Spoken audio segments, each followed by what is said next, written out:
prefiero entonces, para poder imaginarnos un poco esto, porque ahora es para nosotros que estamos inmersos en un mundo de la escritura, de lo impreso, de los impresos digitales, es bastante difícil imaginarnos esta complejidad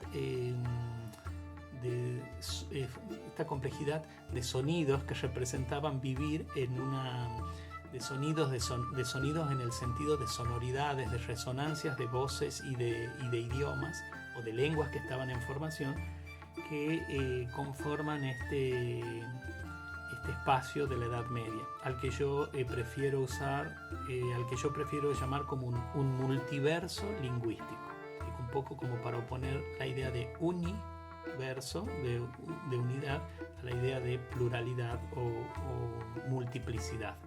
Es decir, de múltiples universos discursivos y lingüísticos que se superponen, se entrecruzan, y por lo tanto es muy difícil marcar límites entre unos y otros.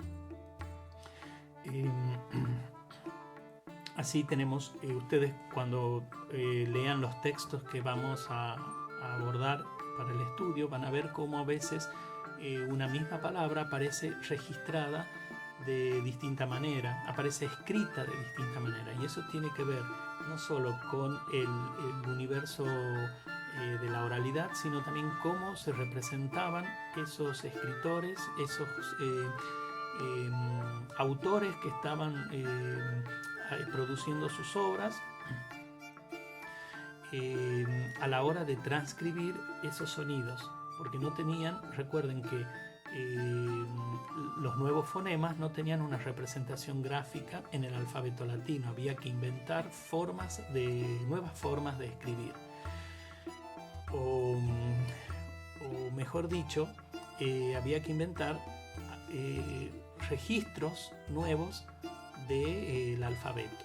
Así, por ejemplo, es muy relevante, ya lo van a ver en los textos, el verbo decir, en pretérito perfecto, que ustedes saben que en latín es dixerum, pero ese dixerum, sabemos que en ese contexto de la velar con la consonante velar con la consonante alveolar produce una serie de fenómenos de palatalización, y vamos a tener ese sonido palatal medieval, dijeron, dicho. Entonces, fíjense, ese nuevo sonido tiene que ser representado de alguna manera. Y acá también vamos a poner en crisis aquello que dijimos sobre las sibilantes medievales en una clase anterior, porque el mismo verbo, este verbo decir en pretérito perfecto, por ejemplo, van a verlo escrito con doble S, es decir, que sonaría algo así como dicerum, pero también escrito con letra X. Por lo tanto, según la teoría, sonaría para esa región como dijeron. Fíjense cómo son matices de textos que han sido escritos, los textos que vamos a ver, en zonas geográficas próximas, pero no tan cercanas. Por lo tanto, ahí en esos matices de la escritura podemos ver también los matices de la oralidad. El texto de Gonzalo de Berceo está escrito más cerca de la zona de Navarra, cerca de lo que es ahora el País Vasco, mientras que el texto del Cantar de Mio Cid está registrado en una zona más al sur, más propiamente en la región de la antigua Castilla-La Mancha, es decir, bastante alejado de esa zona riojana. Bien. Entonces, como les decía, esta oralidad es una oralidad muy compleja, muy difícil de abordar. Nosotros no esperamos que ustedes puedan explicarla en toda su complejidad, pero sí es nuestra intención que puedan observar esos planos de la oralidad, esas realizaciones de la oralidad en la escritura, porque luego vamos a profundizar esos aspectos ya en los textos de la colonia, en la época colonial, y también en algunos textos del siglo XIX y del siglo XX en las próximas clases. Nuestro interés es precisamente ese, que ustedes ejerciten una especie de mirada sobre la escritura que se despoje en la medida de lo posible de esos rasgos estables de la escritura y puedan pensarlo en una escritura permeable a estos fenómenos de la oralidad.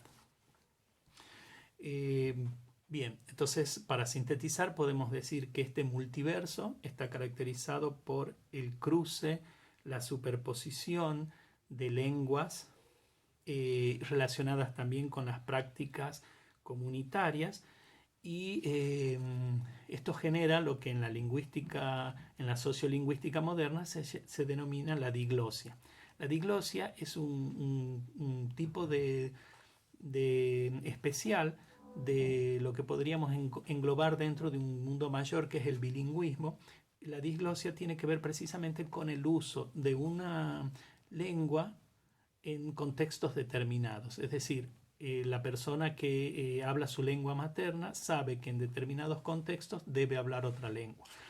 Y esto es así en toda la Edad Media, porque el comerciante, el que llevaba las mercancías, obviamente tenía que poder manejarse al menos en 3 o 4 lenguas, es decir, su lengua nativa, su lengua materna, que podía ser el castellano, el gallego, el astur-leonés, el catalán, el vasco, la lengua del sur de Francia, o sea, el provenzal, alguna lengua de fuera de la península, también como el italiano o el toscano, mejor dicho, porque no estaba formado el italiano como tal. Y por supuesto, también está tener algunas nociones de la lengua griega, la lengua griega bizantina, obviamente, no la lengua clásica, y por supuesto de árabe y hebreo. Aunque el hebreo un poco menos, porque generalmente estaba destinado al uso de la liturgia, de la lectura de los textos sagrados, a tal punto que muchos de los judíos que vivían en España no sabían el hebreo, no sabían su lengua, o sea, no hablaban en esa lengua, hablaban en la forma del español que conocemos como judeo-español. Entonces, fíjense, por eso yo digo, tendemos a decir universo, pero prefiero pensarlo como un multiverso de muchas sonoridades, de muchas formas de pronunciación, de muchos castellanos, de muchos gallegos, de muchos, me estoy refiriendo a lenguas, o sea, muchas lenguas castellanas, muchas lenguas gallegas, es decir, dependiendo de la zona de contacto o de la zona de influencia de unos reinos sobre otros. Entonces, fíjense que este multiverso estaría compuesto por el latín eclesiástico, el latín vulgar, en el sentido del latín que se hablaba en el pueblo, en determinados circuitos, obviamente, por ejemplo en el circuito eclesiástico, a su vez vinculado con las lenguas vernáculas, es decir, las lenguas de cada región, pero a su vez en las lenguas vernáculas también tenemos una distinción de uso en determinados contextos. Así, por ejemplo, en las cortes, como ya hemos hablado de las cortes regias, en la corte de Alfonso X, del cual ya hemos leído un texto, la lengua oficial para la documentación es el castellano, pero sin embargo la lengua para la poesía son otras lenguas. Las lenguas de la poesía son otras lenguas que no son el castellano. La poesía en castellano es mucho más posterior a la configuración del castellano como lengua oficial del reino. Les cuento en ese sentido que las lenguas de la poesía eran el gallego portugués, el provenzal, que es la lengua del sur de Francia, y algunos dialectos o formas de lo que hoy es el catalán, y también había algunas influencias en algunos puntos de las lenguas de Italia. O sea, fíjense cómo hay una especie de lo que podríamos llamar diglosia literaria, es decir, se usa el castellano en determinados ámbitos funcionales, sobre todo para toda la documentación regia, para toda la documentación del Estado. Sin embargo, para la producción literaria se usan otras lenguas consideradas como lenguas más prestigiosas para esos usos. El mismo Alfonso X escribe muchas de sus poesías precisamente en gallego. Pero bueno, eso es todo otro universo también que es súper interesante explorar, sobre todo en este sentido de cómo hay estos cruces o superposiciones de lenguas. Les cuento como algo anecdótico que había especie de combates poéticos en donde se hacían cada poeta, cada trovador alternaba una poesía. Entonces es muy común, por ejemplo, que un poeta escriba su parte en gallego, el otro le responda en provenzal. Y así van dialogando los textos en las distintas lenguas sin necesidad, obviamente, de traducción, porque en ese universo se comprendía perfectamente todas estas formas lingüísticas. Bueno, también tenemos circulando en ese universo, en ese multiverso, perdón, la lengua árabe clásica de los textos de los libros sagrados, pero también la lengua árabe andalusí, de la cual pueden tener algún registro en esa colección de canciones que les dejamos en el archivo de nuestra biblioteca virtual de la cátedra. Como les dije también, volvemos acá al uso del hebreo. El hebreo es la lengua litúrgica, pero como ya hemos dicho muchas veces, los judíos españoles, los sefarditas, no conocían el hebreo. Estaba restringido su uso a determinados grupos dentro de la comunidad y ellos se comunicaban en judeo español o en el árabe andalusí. O sea, con todo esto, que quizás es muy complejo, y de hecho quiero que lo vean en esa complejidad, podemos pensar en esta idea de un mosaico. Un mosaico como esa composición, no sé si ustedes han tenido la experiencia de ver una imagen de un mosaico. El mosaico está conformado por pequeñas piezas que se superponen y que no se superponen, sino que se ponen una al lado de la otra y por un efecto de visual, todas esas partecitas van, todas esas teselas que se llaman, todas esas partecitas van componiendo una imagen mucho mayor. Bueno, fíjense, acá les dejo una imagen de un mosaico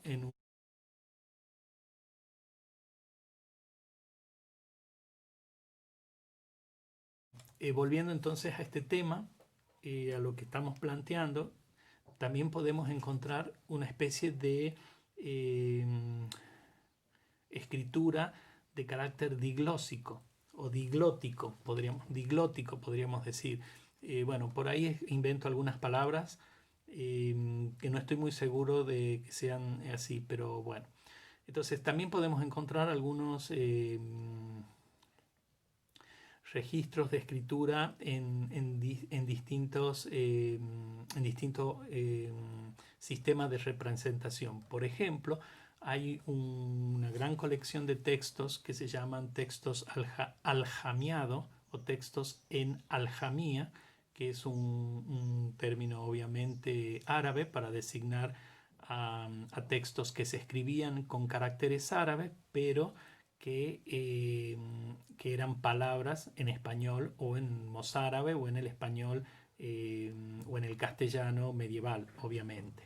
Se conservan muy pocos de estos textos porque muchos de ellos fueron quemados por los reyes católicos con la toma de Granada y la expulsión de los árabes en el año 1609.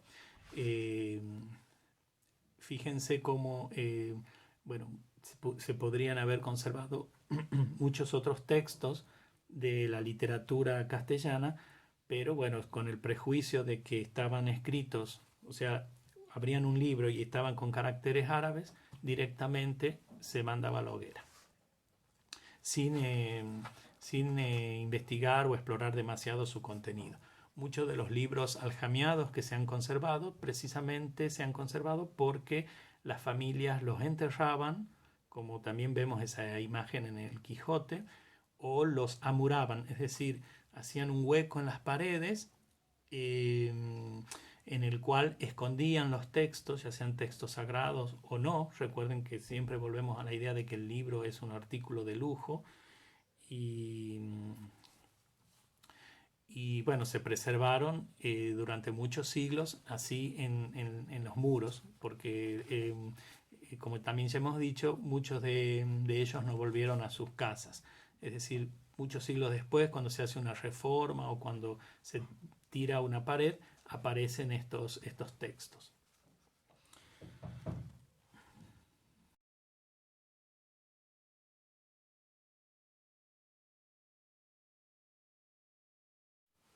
Bien, entonces toda esta exposición tiene el objetivo precisamente de mostrar esta complejidad del multiverso medieval, el multiverso lingüístico medieval. Y cómo ese entramado de lenguas puede pensarse como diasistemas.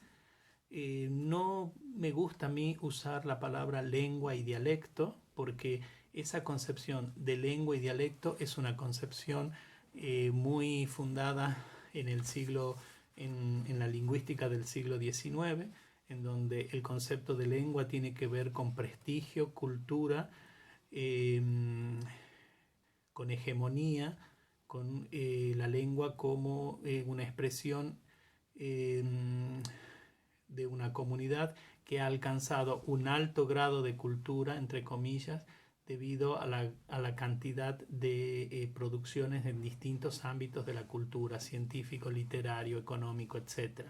Mientras que dialecto, el término dialecto queda circunscripto a un uso de lo cotidiano, de la lengua vulgar, de lo popular.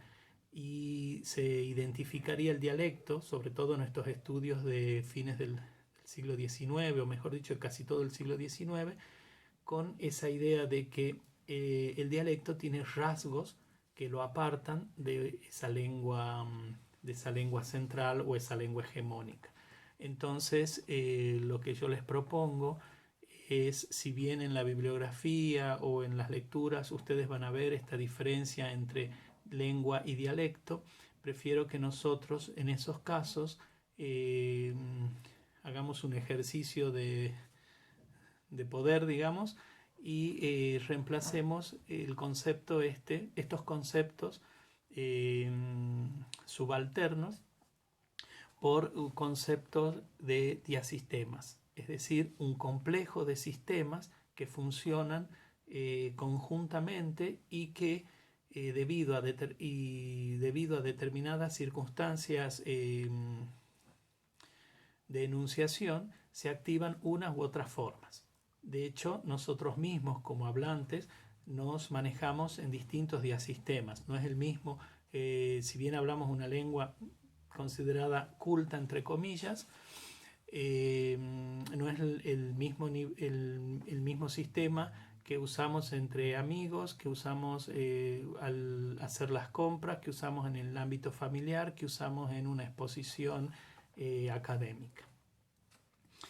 Entonces, en este complejo de diasistemas, de múltiples lenguas que tienen contactos entre sí, donde no hay academias ni hay organismos regulatorios de esas lenguas, y por lo tanto la cuestión de los préstamos lingüísticos, la cuestión de todos los sistemas fonéticos o morfológicos que se activan cuando hay lenguas en contacto, que seguramente lo van a profundizar si estudian esto en sociolingüística, porque son aspectos vinculados con la sociolingüística moderna que nosotros trasladamos a estos espacios España medieval.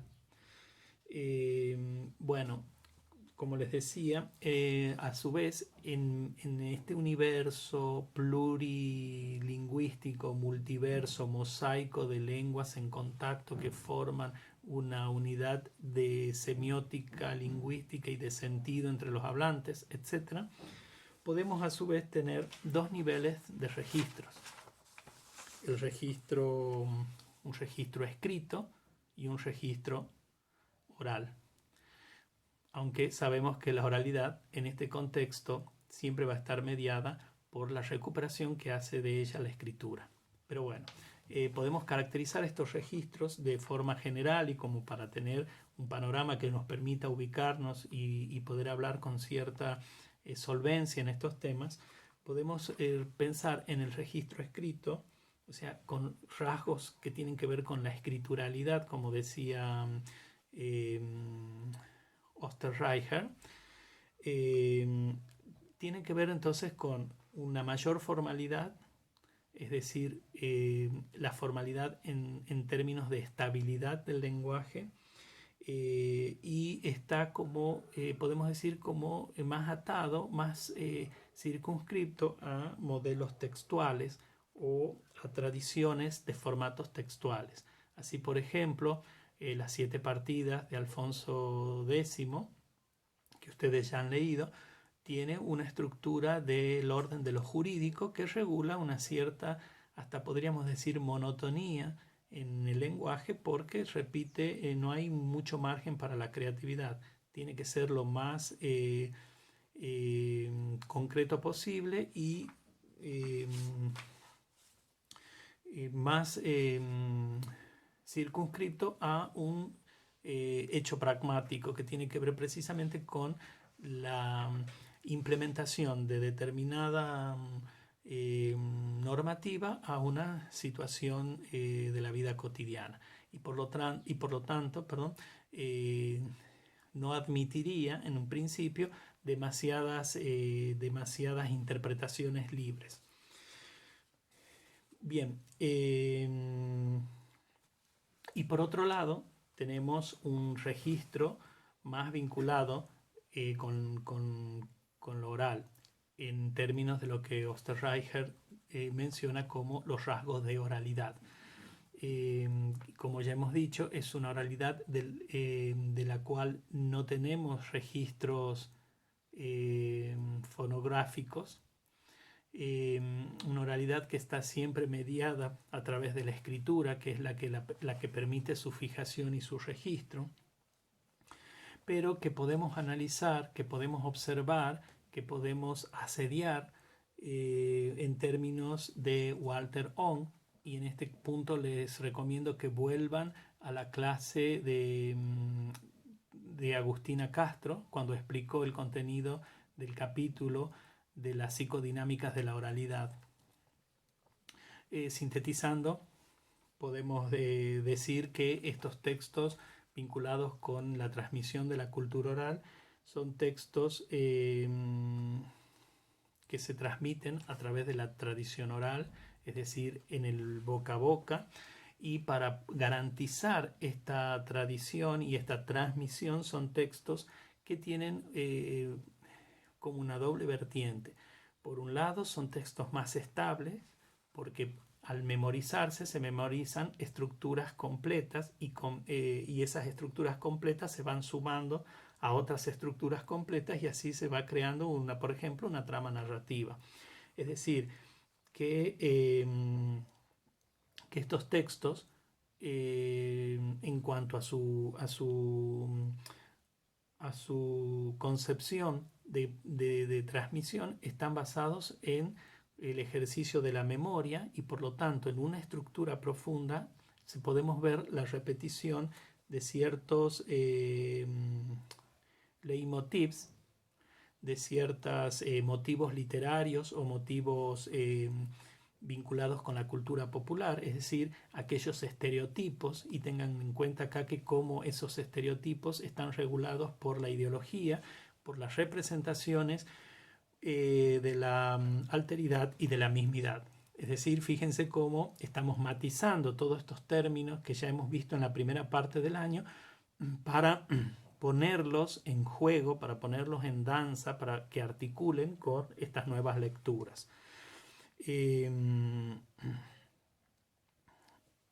Por otro lado, también el hecho de que sean oral le da, paralelamente con la estabilidad, le da también cierta movilidad. ¿En qué reside esta movilidad? Esta movilidad reside en el boca a boca. Es decir, ustedes saben, y esto es hasta se usa como un juego, el juego del teléfono descompuesto, se usa como un juego en el cual se transmite un texto, en este caso rápidamente, ¿verdad? Y esa transmisión va provocando alteraciones por la rapidez en la que se lo dice, por la interpretación que hace uno de los integrantes del juego. Y ese boca a boca le da movilidad de tal manera que el texto final puede ser diferente del texto inicial. Bueno, esto tomado como un juego que se da en la infancia, bueno, por lo menos en mi infancia, permite entonces que estos textos, si bien en su estructura profunda conservan una materia narrativa que es la misma, es decir, sabemos que hay un personaje que se encuentra en tal lugar y que en ese lugar enfrenta a tales enemigos, y esa historia se repite prácticamente inamovible. Pero sin embargo, en el nivel del léxico, en el nivel de lo fonético, de lo fónico, esa movilidad es un rasgo también distintivo. ¿Por qué? Porque cuando se lleva un poema o se lleva una narración o una canción a otro contexto, se recontextualiza. Muchas veces si hay palabras que no se entienden porque pertenecen a otra región, se actualizan con palabras de esa región. Si hay situaciones chistosas o humorísticas en un contexto que ya en otro contexto no se entiende, o bien porque se ha cambiado de situación geográfica, o bien porque han pasado algunos años, entonces se reactualizan esos elementos léxicos. Y a nivel fonético o a nivel fónico también se producen variaciones que tienen que ver con la audición, es decir, cómo se va transmitiendo y se va escuchando este relato. Aquí hago una pausa porque hay un conocido, una conocida canción popular que dice así: marinero de Tarpeya, como Roma ardía. Fíjense que si ustedes piensan marinero de Tarpeya a Roma como ardía, no tiene mucho sentido. Y los estudiosos hacen como el camino inverso para tratar de recuperar eso, y fíjense cómo el poema, se encuentra una versión del poema que es: mira Nerón, ¿verdad?, de Tarpeya. Sabemos que Nerón nació de Tarpeya, a Roma como ardía. O sea, es más coherente en ese sentido con la historia que se relata. Pero sin embargo, la tradición popular, el teléfono descompuesto, entre comillas, ha hecho que el poema llegue con la forma marinero. Evidentemente, la historia de la época clásica va perdiendo sentido y se va reactualizando de acuerdo a los contextos en los que se reedita este texto oral. Bien,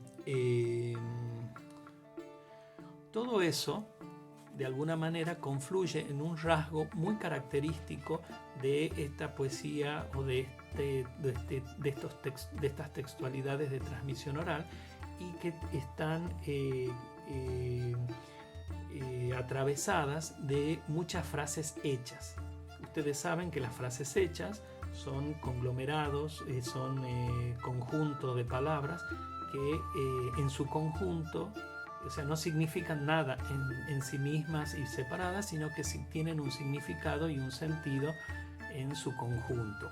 Y vamos a ver, por ejemplo, en el poema épico, cómo hay muchas frases hechas que tienen que ver con la descripción de los personajes y no significan nada separadas entre sí, sino que significan como un caracterizador, como todo un núcleo que caracteriza de sentido, un núcleo de sentido que caracteriza ese personaje. Y así en muchos casos. Además que sabemos que el uso de frases hechas o de estructuras frásticas, si quieren decirlo con una forma un poco más compleja, garantiza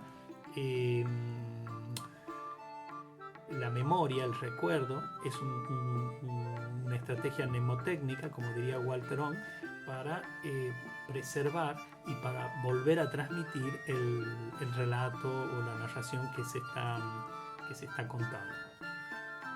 Todo esto a su vez nos lleva a otras cuestiones también muy importantes para este tipo de textualidad, que es el anclaje pragmático. Es decir, que los textos, a pesar de tener un núcleo profundo, que es lo que lo mantiene estable, por la superficie puede tener cierta movilidad adaptada a las circunstancias de enunciación. Es de alguna manera lo que Charodot llama el contrato de comunicación. Es decir, fíjense cómo articulamos esta pragmática de la puesta en marcha del texto oral, la dicción, la narración, el canto, acompañado del gesto y de la teatralidad, tienen que ver entonces con este concepto de contrato que habilita Charodot, y que por lo tanto recuerden que el contrato define las estrategias que son válidas para ese evento comunicativo. Bien, ¿cómo es ese evento comunicativo? Nos preguntaríamos entonces, para ver cómo es ese contrato de comunicación y qué estrategias habilitaría ese contrato.